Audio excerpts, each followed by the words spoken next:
The object of the color match challenge is to match all 3 of the pads to have the same color on them.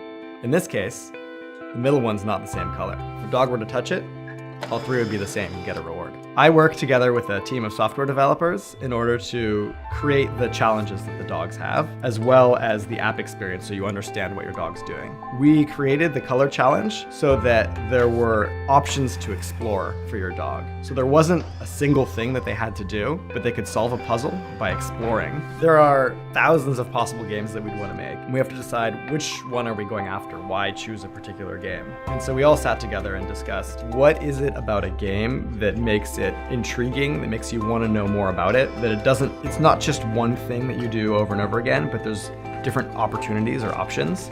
And so we wanted a game that you could explore, try different things, and eventually over time learn to understand what part of it matters.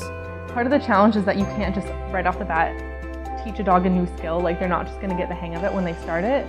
So I think a lot of the process is trying to come up with something that can start easy and gradually get more difficult and ultimately teach them a new skill. We know that people are going to really enjoy this and dogs will enjoy it as well. As the game gets more complicated, you'll move from 2 colors to 3 colors. And when you do that, the space of the game gets exponentially larger, which makes it more challenging.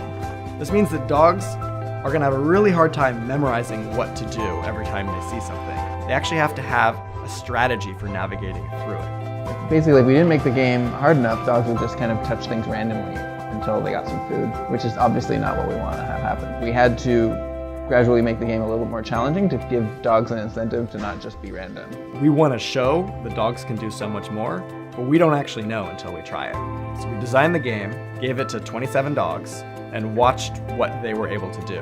And together, along with the dogs and a lot of people that were helping us out, we designed the game, changed how it worked, made it a little bit easier, made it a little bit harder, changed how it leveled you up and leveled you down, and that's something that's going to stick with us. If you're excited about Cleverpet and you have a new game idea and you want to help us beta test, let us know in your app. We'll add you to a forum where people discuss and try out our newest challenges.